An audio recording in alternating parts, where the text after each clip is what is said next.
Welcome to the Protoss unit tier list. We start with the probe, and the probe is of course an S tier unit. It's by far the best worker in the game. It only needs to start a building. The building finishes by itself, so you only need one probe to build a complete Protoss base, and of course the probe enables all the Protoss cheeses like Cannon Rush, Proxy Pylon, Proxy is Stargate, whatever, so that everything relies on the probe. So the probe is, in my opinion, absolute an S tier unit of the Protoss, by far the strongest unit in the game. Next unit we have is the Zealot, and the Zealot is kind of an average unit, I say. I think it's the weakest of the basic units. I'll place it in B. I mean, the Zealot, it has very high HP, so you get 150 hit points in total for 100 minerals. So it's quite tanky, but other than that, it doesn't provide anything. So it's a melee unit, so it's not really good at fighting. It does not have high DPS. So when you compare it to the other basic units, like the Marine is a very, very high DPS unit. It also has anti-air and is ranged. The Zergling is also melee, but the Zergling is faster and better at scouting because you get four pieces for 100 minerals. And the Zergling also has much higher DPS, so I think the Zealot is okay. It's like a meat shield. It can be like a cheap tanky meat shield for your army, but other than that, it's not that good. Then we have the Stalker, very, very popular, very classic unit. And I think the Stalker is considerably better than the Zealot. Maybe, so I would place it either in A tier or in high B tier. I think I'll go with A tier for now, because the Stalker is like the most generalistic or the most versatile unit in the game. So it's fast, it shoots up, it shoots down, it has a good range. So the Stalker is not particularly good at anything.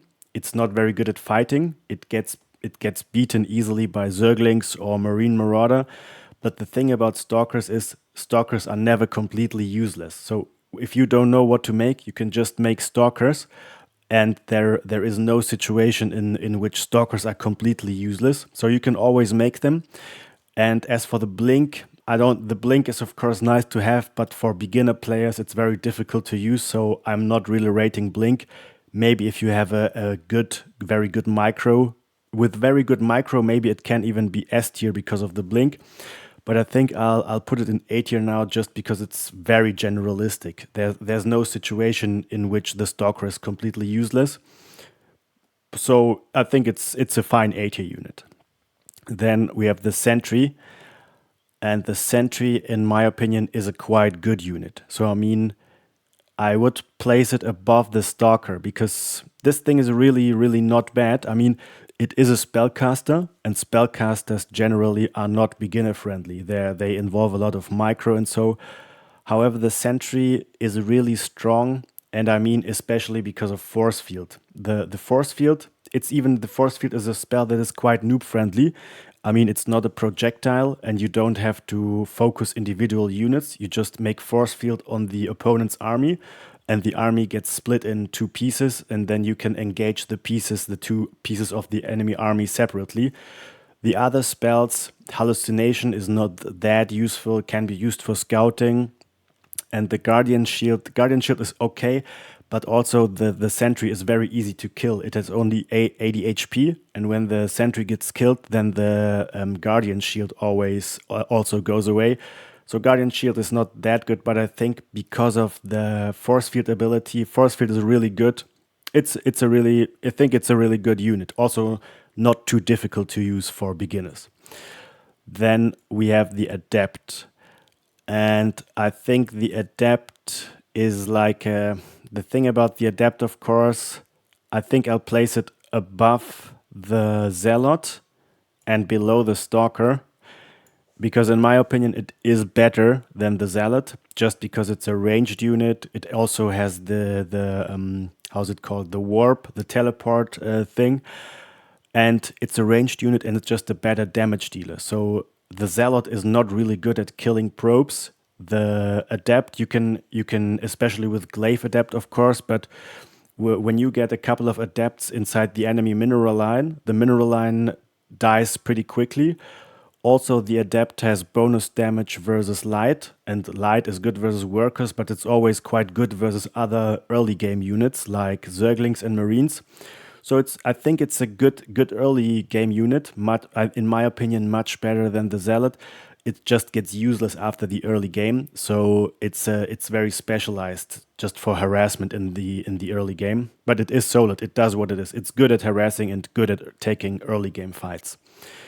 Then we have the Dark Templar, and the Dark Templar, I think it's a good unit. A good unit. I would place it in A tier because I mean I'm a main Zerg player and I have lost several games to Dark Templar. Like of course they have to come as a rush or as a surprise, but Dark Templar can really come as a bad surprise for the enemy. And Dark Templar, they once you take the Dark Templars and you, let's say you manage to kill the turret or the spore crawler in the enemy base, then the Dark Templar can really spiral out of control. So once you kill the detection of the enemy, then the enemy is of course trying to rebuild the detection. You can again destroy the detection and you can just win the game with this style. So it is quite, I like it. I also think it's a cool unit from a design perspective, like having these cloaked assassin unit. And as I said, when they come as a surprise, they can end a game by themselves or quickly. So I think they're good. Then we have the High Templar. And the High Templar, yeah, it is a spellcaster. The thing about, I'll place it in B tier for now, maybe even low B tier or high, I don't know. But I think it's a B tier unit because the High Templar, the spell Psionic Storm is good. So it is a really good source of splash damage. So when you can storm a bunch of banelings, they die instantly. Also very strong against Hydralisk, very good against Terran Bio. So it's good against all these units that tend to group up like Marines and Hydralisks. However, it's very expensive. I mean, just the upgrade costs 200. The Templar costs 150 gas. And the Templar Archive also costs money. And it comes into the game pretty late because you have to research the upgrade. And also the High Templar is kind of a one-trick pony because the other spell is Feedback, which at beginner level is almost useless because almost no player at beginner level is good at using spellcasters. So it's usually just a waste for you to use Feedback because your enemy is not going to be good at spellcaster anyway. So yeah, the Storm is good. The Templar is a one-trick pony. You make it basically just for Storm. And it is very expensive, but yeah, the spell is good. Psionic Storm is good, and therefore it goes to B tier. I think that's fine. Then we have the Archon. The Archon, in my opinion, it's not a very good unit. I think I'll place it in C tier. So the thing about the Archon is, I think mainly the short range. Short range combined with not too, I mean, it has a range of 2 or 3, so that's really short. And the attack is also not impressive. The Archon has an attack of 25 or 35 versus biological. I think the cooldown is 1.25 seconds or so, so the DPS is really not impressive. The Archon has some splash damage, but because of the short range, the Archon often gets killed before it even can use its attack. Also, it consists mainly of shields, and Protoss players usually don't make shield upgrades because in general the armor upgrades are more important. So the Archon is almost entirely shields, and usually it won't have armor on the shields, so it's not even that tanky. So short range, not high DPS, not a good unit. And I even think you shouldn't even view the Archon as a unit by themselves, but as an ability of the Templar. Because when you make Dark Templar or High Templar, and for instance, you use up the Templar energy and the Templar becomes useless, so yeah, then of course you make Archons. So The Archon is a useful ability of the Templar, but as a unit for themselves, I think it's not good. Then we have the Immortal, and the Immortal, in my opinion, is a very solid unit. I think it will have to go to S tier. And the reasons are the Immortal, it's not difficult to make. You don't need a robotics bay, you just need a robotics facility. It has no upgrades, you don't need to research anything. It is tanky. It has 300 hit points plus 100 hit points from the barrier, which is really nice. It does not cost a lot of gas. It costs 275 minerals and 100 gas, so it's almost like a mineral dump unit. Yeah, so it doesn't really cost a lot of gas compared to the other units. And of course, it has very high damage versus armored, so you can attack armored units and you can attack buildings. But I think that the Immortal, because of his high hit points and the barrier ability, it even can take a fight against non-armored units. So with the Immortal, of course, you want to attack armored units, but if you're forced to fight against Hydralisks, it can even take a fight against Hydralisks because it's really tanky, has a fast attack, and it's very A-move friendly. So it has a range of 6. It has no abilities. You can just A-move it, and it destroys a lot. So that's, in my opinion, a really strong unit and just a rough fighting unit, good for beginners. I like it. Then we have the Observer. And the Observer, yeah, I don't even really know where to place it. I think I'll place it in B. It's not a fighting unit. It just observes and detects. You need it. I may even think that it's maybe even the worst detector unit of the 3 races, because because you need to produce it at the robotics facility, and it also costs 75 gas, which is quite gas heavy.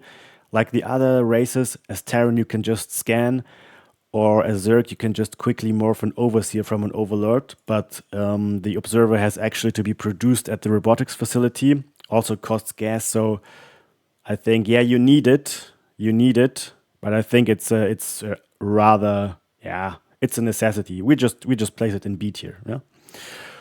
Okay, Colossus. Yeah, Colossus. In my opinion, the Colossus is really bad. I'll place it in D tier. And the main reason why I'll place it in D tier, there's 2 reasons, I think. One reason is it has this mechanic that it can be hit by air and ground units. So the Colossus usually gets picked off very, very quickly, just because you can attack it from the ground with tanks or roach or whatever.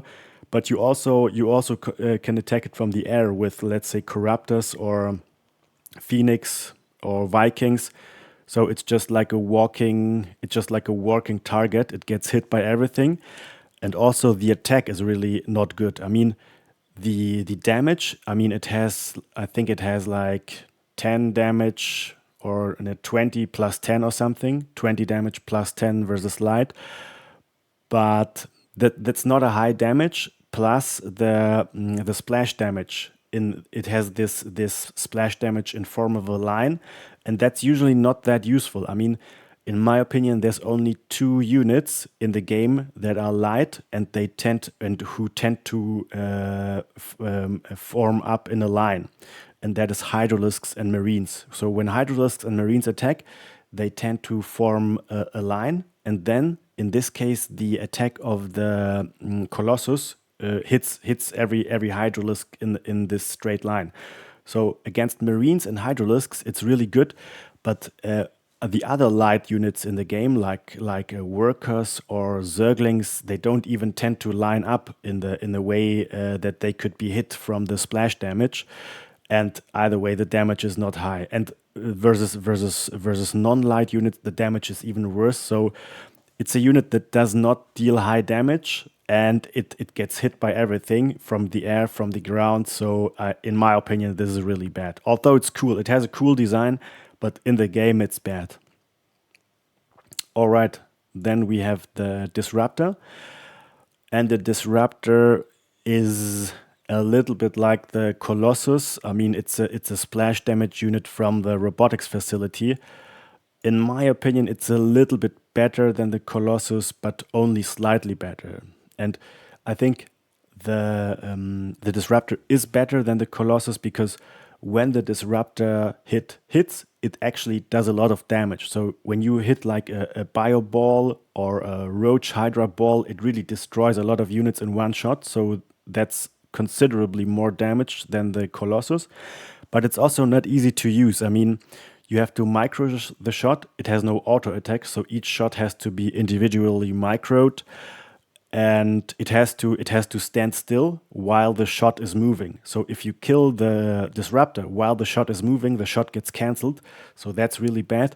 So usually with a Disruptor, you either you can get one hit off, and then it gets killed, or it even gets killed before it lands a hit. So in my opinion, in most cases, it's a waste of money to make Disruptors.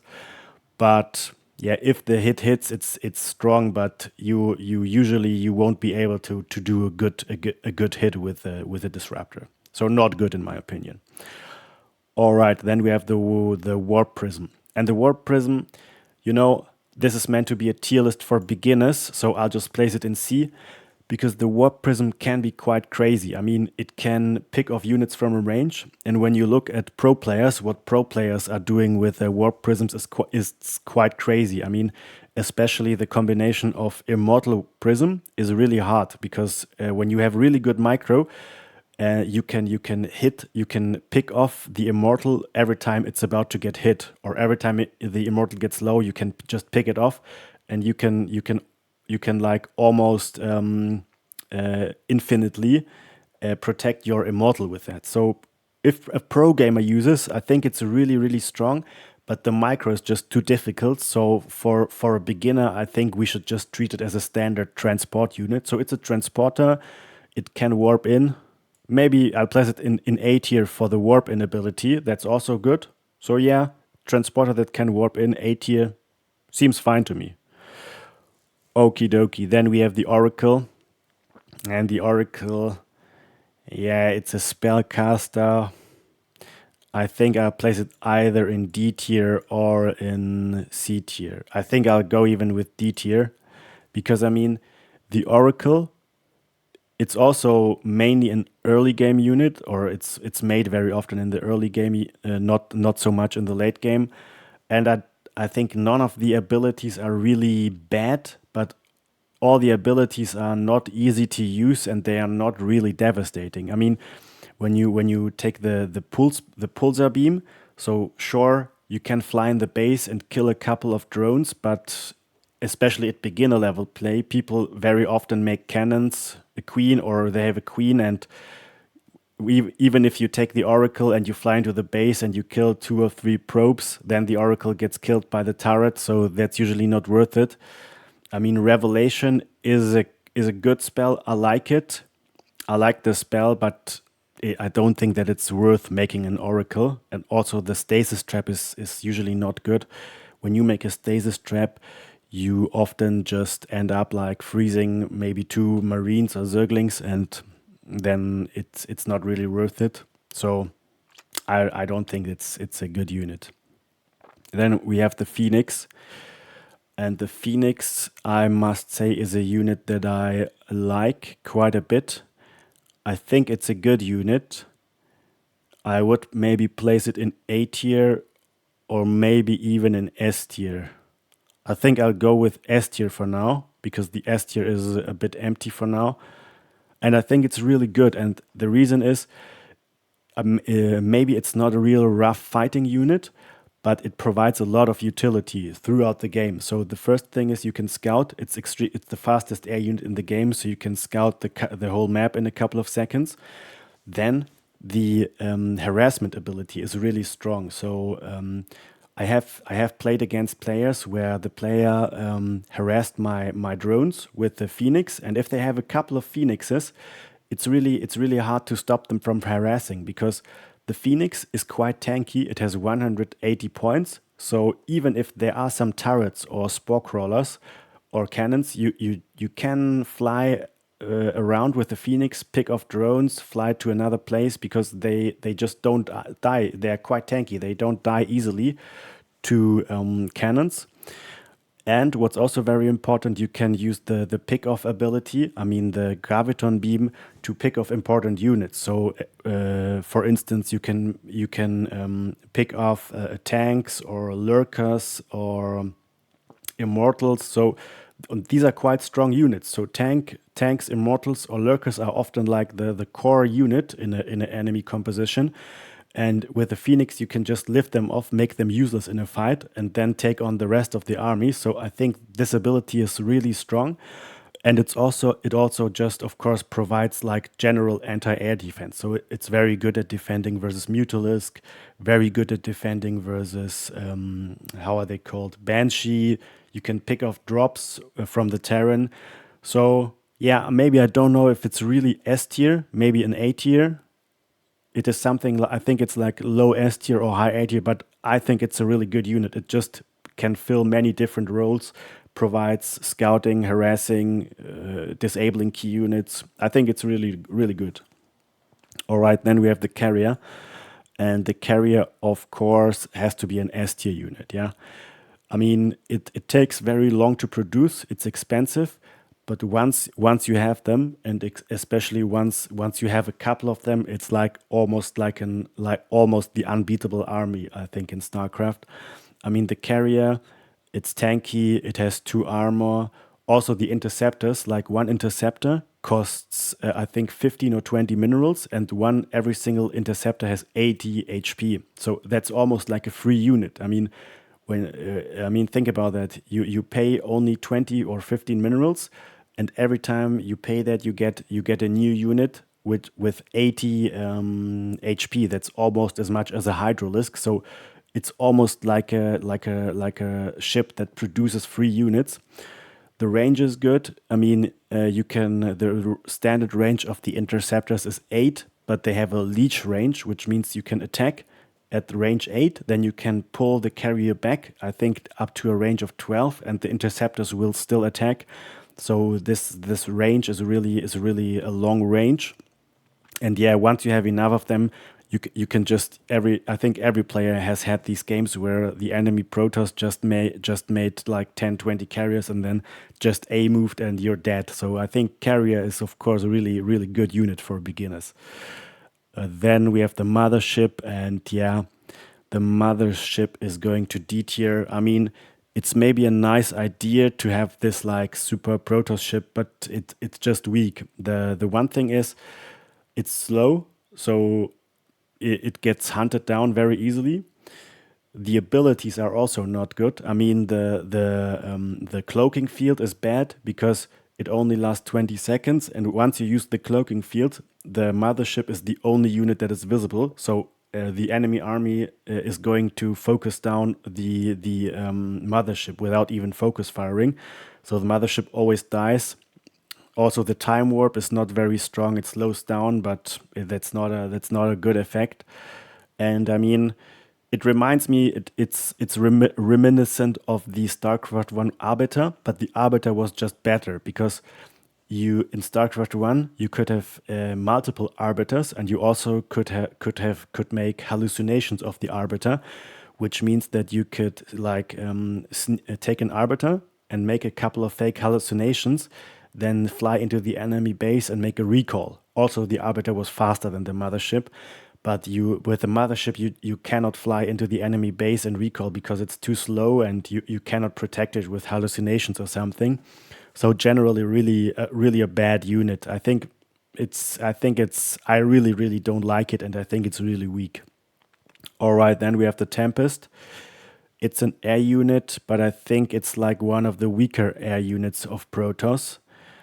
And I'll put it in C tier because it just sucks at fighting. I mean, the only thing it has is a very good range, and yeah, some bonus damage versus armored, versus massive ships, or some bonus damage versus buildings.